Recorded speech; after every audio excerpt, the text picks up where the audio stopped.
the decisions that we make, if we make them or not, can really benefit the next generation of leaders. And so if we are leaning into more compassion, right? If we're being more flexible, if we're redefining success and work, then we get to make sure that the workplace is better than we found it. And I think that if people realize that we hold a lot of power right now to put in the processes and guardrails to make the workplace better for everybody. And so I think that especially being in quarantine, it's given people, they've had to even look at what their work life looks like, right? So when you're talking or on a podcast and your child like hops on your lap or something like that, right? Like everybody's been in one of these, oh, I'm sorry moments, and it just humanizes the workplace more. And I think that when we remember this moment, we can make better decisions on how the workplace can work for everybody.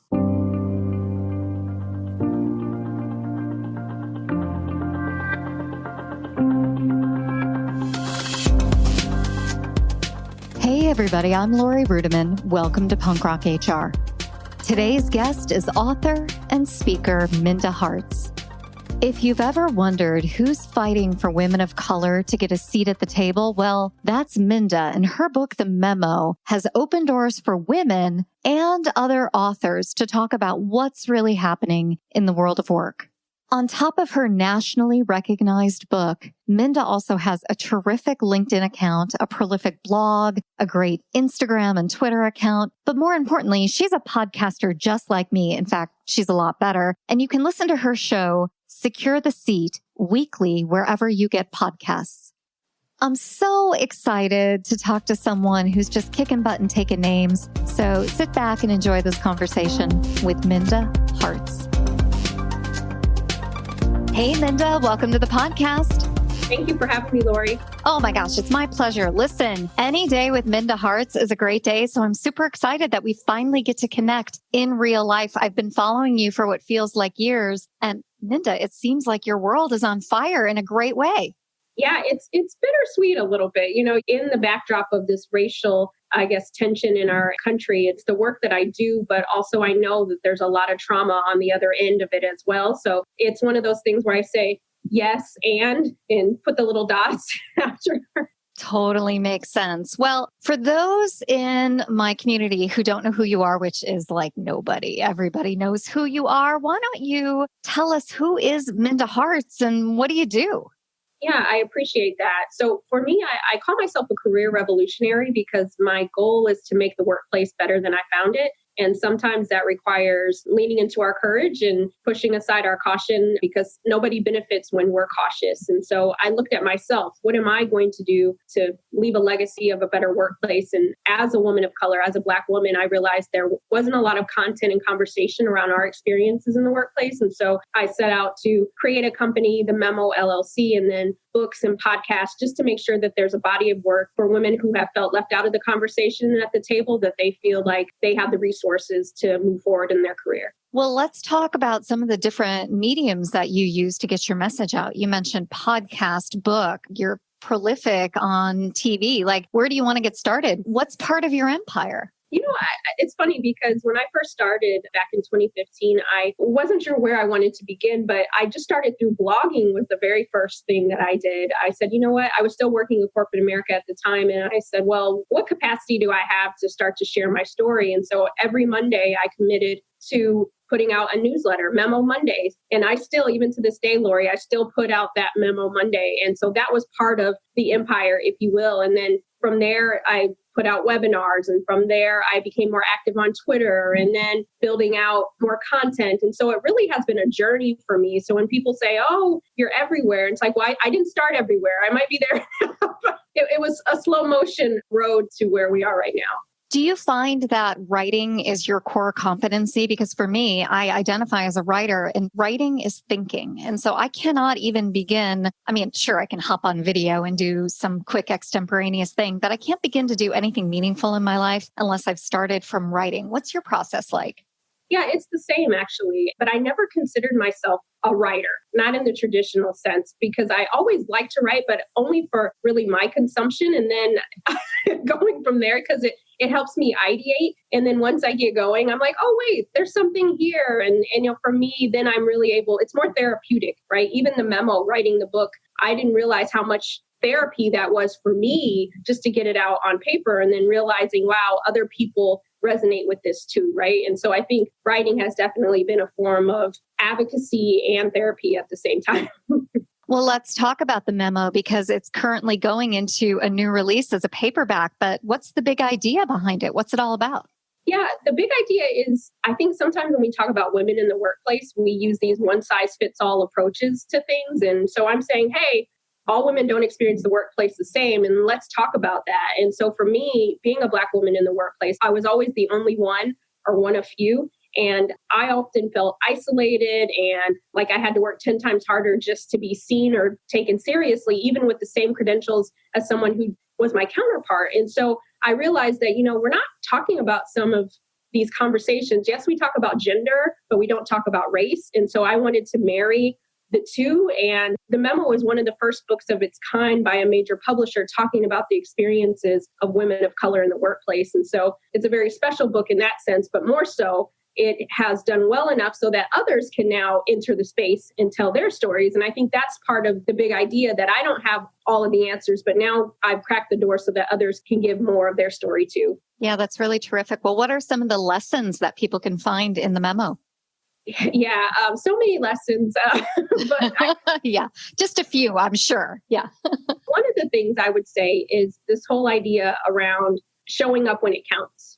So for one, for yourself, if you are a woman of color in the workplace, and even if you're not, what does self-advocacy look like? Because many of us still work for someone else. And oftentimes we're like, why don't they see us? Why don't they know what I want out of my career? And the reality is, they're not going around always thinking of us top of mind.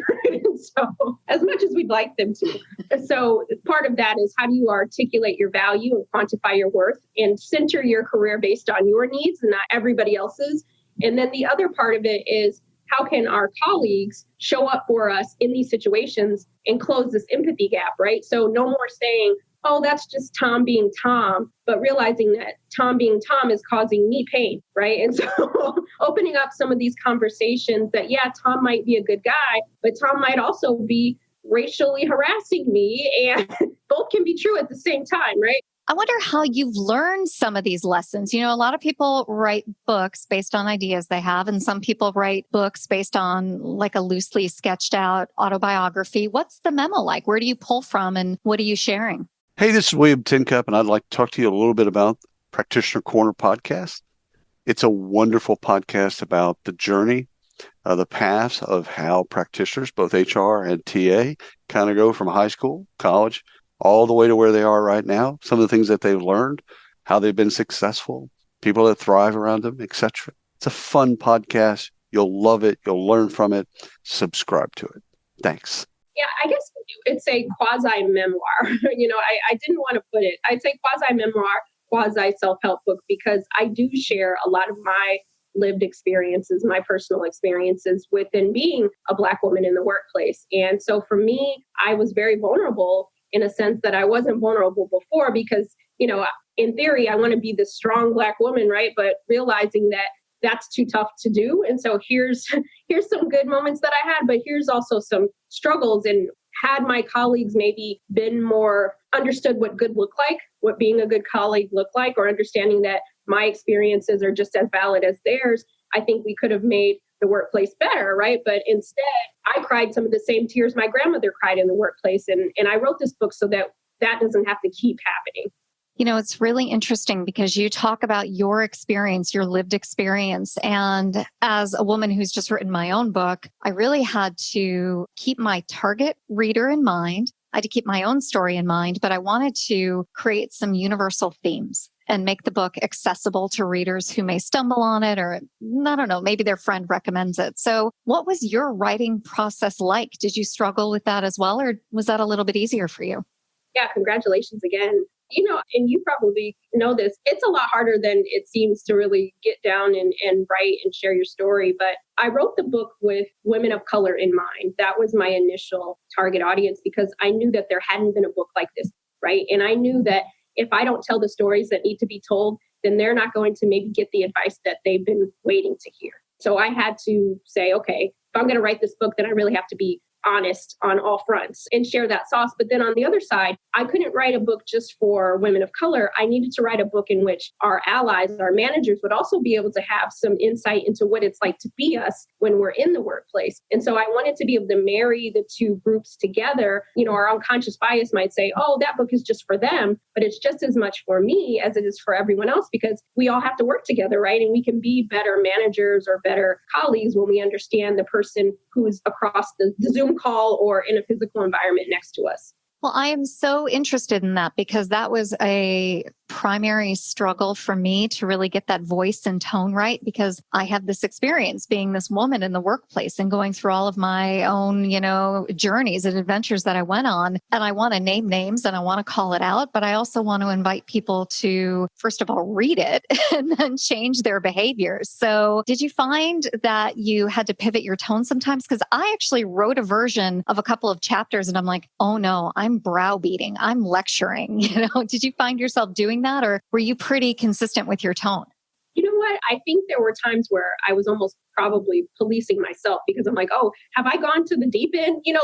So I was always kind of playing devil's advocate. And even though I had a really great editor too, but when I'd be writing, I'd be like, well, I don't want to 100% alienate, white people when I talk about this story, but also I wouldn't let them know that this has been a problem, so right.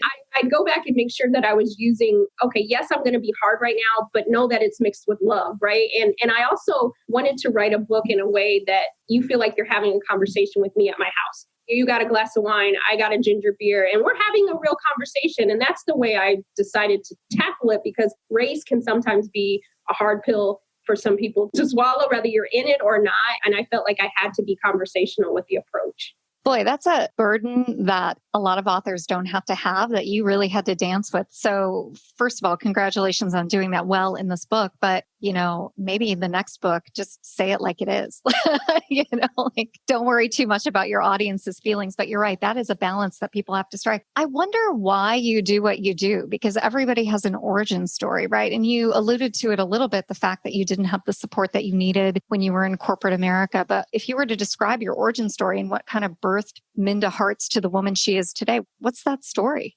Yeah, that's a really great question. For me, it was really, I'll never forget the day, really. The one thing that I think people tend to forget is that racism doesn't just kill people, it kills careers too. And my whole life, I wanted to be in the C-suite. That was the goal. No matter how hard I keep plugging, I invest in myself. And once I entered in this one particular environment that I write about, I realized that no matter how many relationships I had, no matter doing everything right, this environment just did not want me in it in that way. They wanted to box me in. And I remember experiencing so many different micro and macro aggressions in a way that I hadn't before. And I remember when I left the place, I went to sit in my car and I cried because I was just mourning the career that I had worked so hard to get to, and realizing that all these factors, that sometimes you could do everything right and still not get to your spot, right? And I realized it made me think about how many other women that look like me feel this exact same way. And it's funny because in the background in the car, when I turned it on,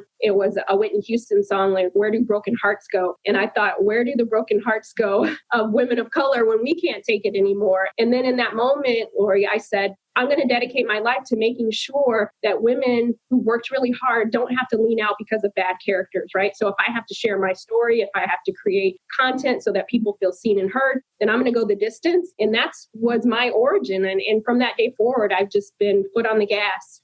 There are a lot of stories like that among a variety of different people where if it weren't for this one environment, they may still be doing something that they loved or that they were passionate about. But Minda, you showed them.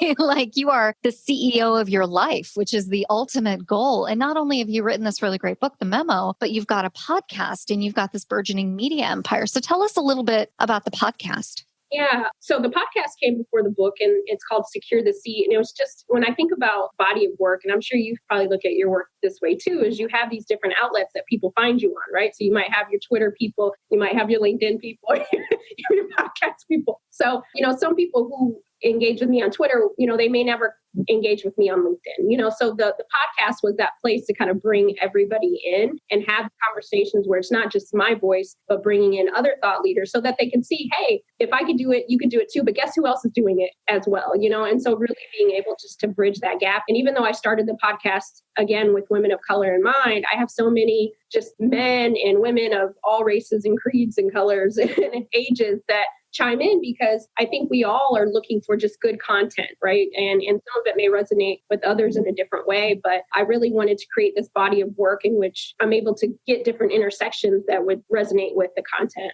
That's really interesting that you brought up how your Twitter people aren't necessarily your LinkedIn people, and you're trying to create that centralized hub to talk to them. And for you, it may be the podcast. I wonder how you're making a difference with your multiple communities. How do you know you're doing the revolutionary work that you've set out to do? Yeah, it's funny that you say that, because I actually was thinking about this morning as I was doing some writing. And I thought, what is most important? Is it most important to be the New York Times bestseller, or is it the impact, right? What is the thing that wakes you up and drives you? And not to say that either one is a bad thing, but one of the things that I said to myself, what makes me feel alive is hearing from people, right? When I read the comments, when I get the emails, when I hear women reach out to me and say, it was because of this episode or this chapter that helped me lean into my courage and ask for what I wanted. And that trumps or supersedes everything. We're going to kill the word Trump in our language these days. I had to get it back in my mouth. I'm like, don't say it. I love that you are creating these different avenues to reach people. And you make a difference when you've heard from individuals. It's funny because kind of like in corporate America, I find the longer I do this, the more I just hear from complainers.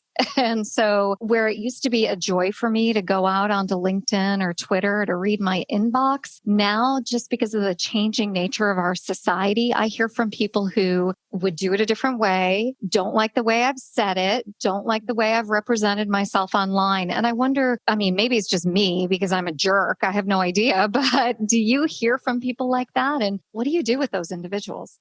Yeah, well, you're not a jerk, but yes, I do hear from them. I have two ways that I think about it. There's always going to be somebody who's complaining about what you do.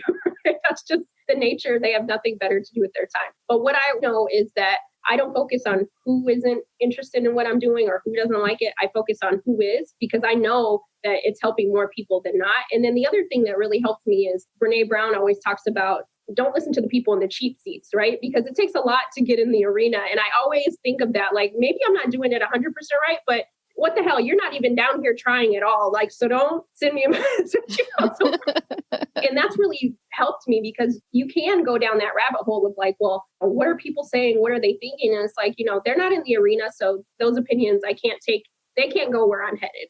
It's so interesting that you brought that up, because I think for years I had imposter syndrome, like so many individuals, like so many women, right? And I think you may or may not be able to relate to this, but once I kind of got myself out of these toxic environments, I found that imposter syndrome was something people put on me, and it actually gave them a competitive advantage. And once I started to kind of run my life like a business and take ownership and take accountability, as you alluded to earlier in the conversation, that imposter syndrome faded away. And I could actually see that that was something they wanted me to have. It gave them a sneaky advantage. So as we start to talk about like people throwing things at us online, I always remind myself, like, it doesn't have to bother me. And when it bothers me, it's an advantage to them. So I don't know. Do you have any thoughts on imposter syndrome and overcoming it? Because just by virtue of being a Black woman, the world wants you to have imposter syndrome. Like, we, as a majority group of white people, have benefited from it for so long. So what are your thoughts on all that?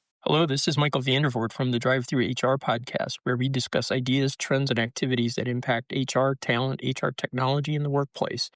Our focus is on expanding knowledge and igniting curiosity as we hear directly from people who are shaping the future of the HR industry. Join us. Yeah, I mean, it's something that I struggled with a good portion of my career. But to your point, it's that system of oppression. Imposter syndrome was created so that we'd always second guess ourselves, right? Or always be worried about what someone else is thinking of us. And for so much of my career, and even early into my entrepreneurship, I was like, who's thinking what? I don't want to do this thing because I might make so-and-so upset. And then I had to take back the narrative. I'm like, I have the power to redefine what success means to me. And, everyone, again, is going to have their I should have done it this way or whatever, even family, like, and it's like, okay, that's your narrative. That's not mine. And I don't have to accept that. But it takes a lot of work, right, Lori? Like even someone had said something negative to me. They called me a racist on Twitter. And part of me, I wanted to like explain myself and do all these things and go down this hole. And I'm like, I don't have the energy. And it is what it is. If that's what you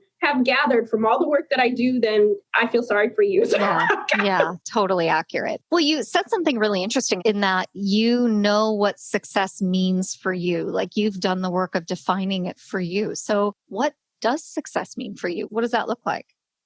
Yeah, for so long, I was back to kind of the imposter syndrome too. I was looking at what society has told me is successful, right? The white picket fence, all those things. And for some people, that can be success. But for me, realizing, oh, you know what?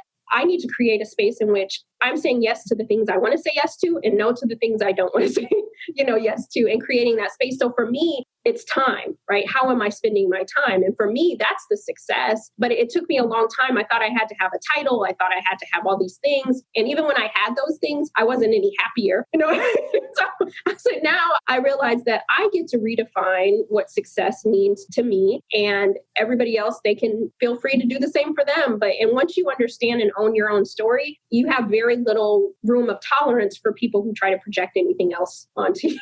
That is so true. It's funny that you brought up time because I think that's, for me, one of the ultimate markers of success. And there are these moments I have where, especially as an entrepreneur, this is so important. I'm on Twitter reading something or I'm on Instagram and it's not making me feel good. And I'm like, oh my God, I'm never going to get those 2 minutes back. Or I'm never going to get those 4 minutes back. If I don't have control of my time, what do I really have as a business owner, as a leader? So time has just been this really important thing that's emerged in my life.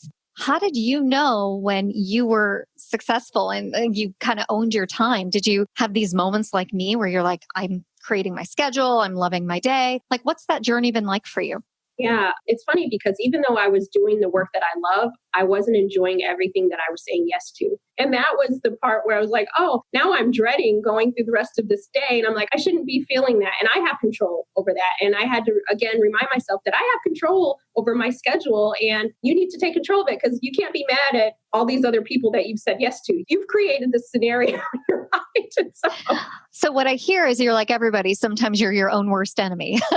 Absolutely. And for me, really, the pivotal point has been in quarantine because now that you're like, oh, well, I'm not going anywhere. I could say yes to a few more things, right? Or this and that. And then I was finding myself back to where I started. Like I'm drowning in work. I don't have time to write. I'm not meeting these deadlines. And so then I'm like anxious all the damn time, right? So now like, I don't like that feeling. I have control over it. And then I can't adhere to like fear of missing out. Like I remind myself what's for me is for me, so if it's not right now, then something else will come later, like everything doesn't have to happen in September, right? So it's like, I tell myself a new story every day because I have to remind myself of why I'm doing what I'm doing and how we create that success. And that's owning my time, right? Because I want to have the space to be able to breathe. If I say yes to a lot of things, I am suffocating myself.